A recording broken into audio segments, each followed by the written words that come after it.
E3 has finally wrapped up, and there was a multitude of amazing games this year. Needless to say, fall and spring are going to be busy for gamers across the globe.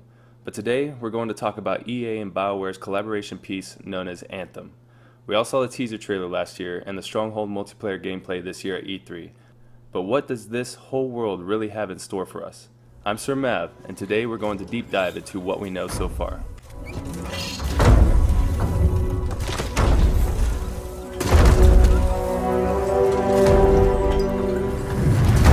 Freelancer, time to get to work! Faye said these bastards made some kind of acid. They're using it as a weapon. So, find where they're making this garbage and shut it all down. BioWare has been known for its epic storytelling, most commonly through its popular Dragon Age and Mass Effect games. In Anthem, it seems they have set out on writing an engaging novel within a mysterious new world. At the beginning of this world, the gods harnessed the Anthem and created wondrous lands. But along with the world they created came colossal beasts, creatures, and monsters that emerged. But before their work could be complete, the gods vanished, leaving behind an unfinished world strewn with the instruments of their creation. The power of the Anthem could not be contained, unleashing world-altering cataclysms, transforming and corrupting those that tried to wield its power. As humanity sought a way to survive, they created what we call Javelin exosuits, a handcrafted armor that provides its user with superhuman abilities. This world remains in an eternal struggle between power of the Anthem and the instruments of the gods who formed it. Today, the fate of humanity rests in the hands of a small band of Javelin pilots known as freelancers. Now, it's not yet clear how many factions we will go up against in this world, but one for certain is known as the Dominion.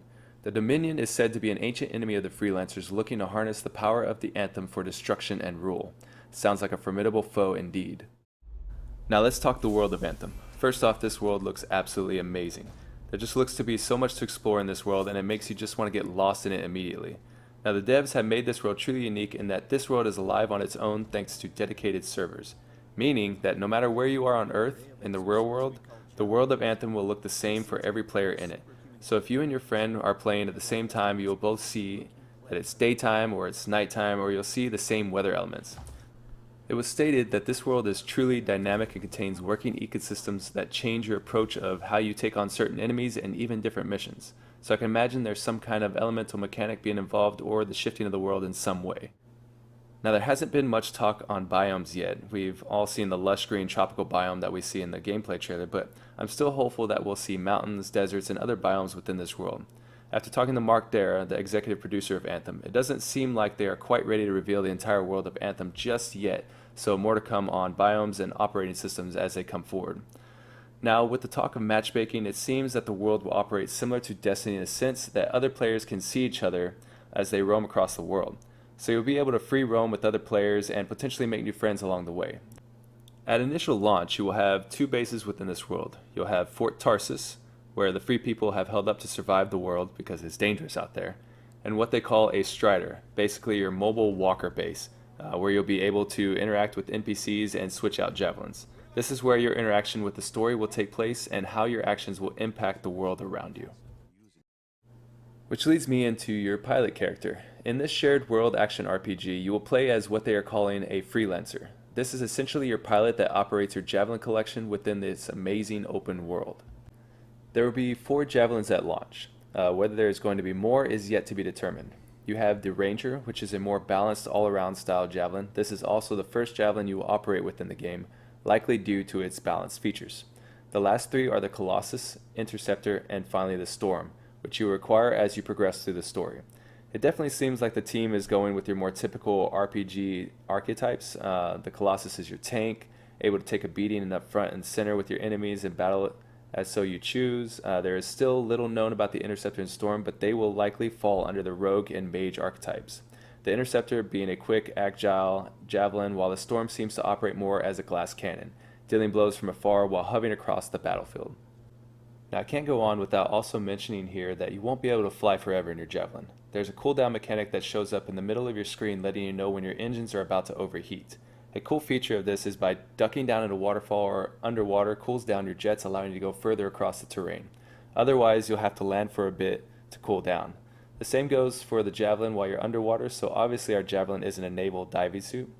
The devs stated the cooldowns will be different across each javelin, but you will be able to upgrade this mechanic as you progress through the game. After watching lots of gameplay from E3 and hearing players' comments, the mobility of javelins seemed to be very fluid. The functions of flight and movement in and out of battle have been said to be almost seamless, as it also shows in the gameplay.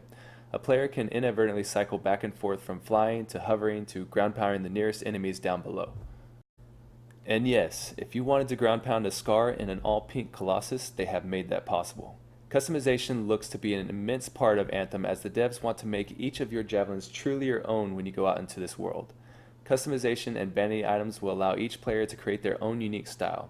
They have also mentioned vanity items that will change the geometric shape of your javelins. Now I know what you're thinking.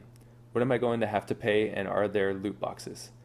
The answer is no on loot boxes. It seems EA has learned from their not so popular monetization process from other games, and any purchasable vanity item you will be able to see before you purchase. Plus, you don't have to buy any of these items if you don't want to. All items can eventually be earned in-game.